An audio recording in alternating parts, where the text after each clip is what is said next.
welcome back to my film and TV channel. Hope you're all staying safe and well. We're going over to Netflix today for a romantic comedy. Yes, that's what we need, but it's well, not split opinions. I think my opinion is more positive than a lot of people's with this one. I'm going to look at something called You People.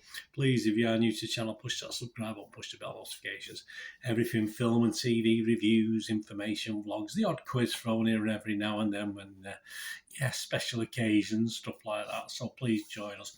If you are pushing buttons or not pushing buttons because you've already done it, press that little like button as well. I'm trying to get between 10 and 15 likes. It's not many, but I'll be grateful if you can just push that button, that little thumbs up button for these vlogs. Make an old film and TV watcher happy, that's for sure. Yes, You People, it's on Netflix, just under 2 hours, a little bit long, me and the length of films. 15 certificate, romantic comedy directed by Kenya Barris, which he co-wrote with Jonah Hill. So Jonah Hill's involved in this.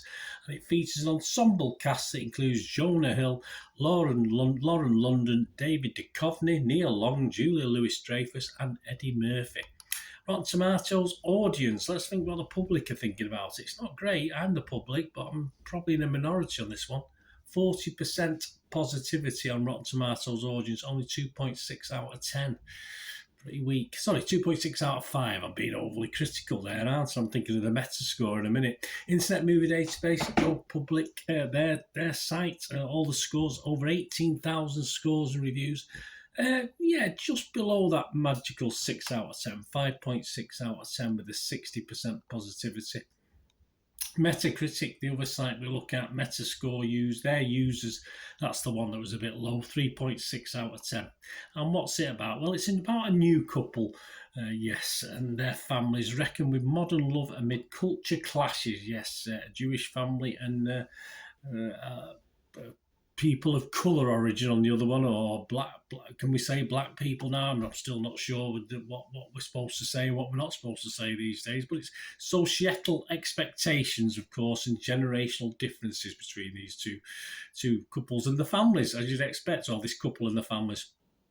It was released in selected theatres on January the 20th, 2023, and released on January 27th onto Netflix, so you can stream it. That's where I got to see it. Right, what about the critics? The public are not overly impressed, and the critics agree. Rotten Tomatoes, just 45% positivity. That's based on 87 critics, an average of 5.2 out of 10. 39 fresh and 48 rotten. Wendy I from The Observer here in the UK said the first third of the picture is promising, if frequently excruciating, but the points are painfully laboured and the jokes run out of steam. I don't necessarily agree with all that. Brian Tallerico from RogerEbbett.com said, a movie that so rarely rings true, it starts to make your skin crawl. It's just a romantic comedy. I didn't know it was a real-life drama. John Nugent from Empire Magazine, a bit more caring, a bit more into it. He said, if the chemistry between Hill and London is not always totally convincing, I thought it was okay. Amira is not quite as well written as the male characters. Yeah, I'd agree with that. They are both at least a very likeable company. They are. Sherry Linden from The Hollywood Reporter said, it comes on like gangbusters and keeps generating belly laughs. All right, don't overdo it, Sherry. Well past the halfway point, slowing down then to take a GPS-directed turn into familiar romance territory. It does. And the consensus of the website, Rotten Tomatoes, You People has an outstanding cast and plenty of comedic potential, both mostly wasted on a picture that differs between social commentary and romantic comedy without fully committing to either. On Metacritic, the other site we do look at, again, not very good. 49 out of 100 based on 30 critics. Scored anywhere between 25 and 88 out of 100. There was 10 positive, 16 mixed, which I think most people are on this, and 4 negatives. So at least not too many negatives. Right, on to my thoughts, guys, to finish this off. I am going to give this, yes, I'm going to buck the trend. I'm going to give it the highest score you're going to hear today. I'm going to give it a 6 out of 10, my watchable score. I did like the on-screen chemistry between most of the characters, actually. All the characters worked for me. I sort of invested in the good ones and the bad ones and the ones who didn't know what they were saying and being, trying to be politically correct but making a mess of it. I suppose a bit like me. I'm a 64-year-old. These things happen. Some of the quick-fire attempts at humour don't land, and at times it sometimes just needs to slow down a bit because there are some funny lines, and sometimes we can just take out the rubbish and enjoy the moments, the lines, the facial expressions, the delivery.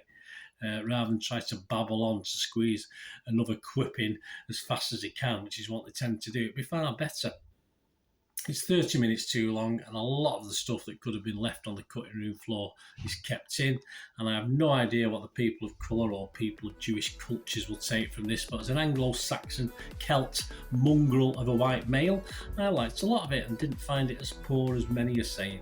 I also like the nice rom-com ending, because after all, I'm a big softie, and I think they both look perfect for each other, so I was quite happy with how it ended. So there you go, my thoughts. Let me know what you think, guys. It'd be great to hear from you. Until we meet again, please stay safe, everyone. Bye for now.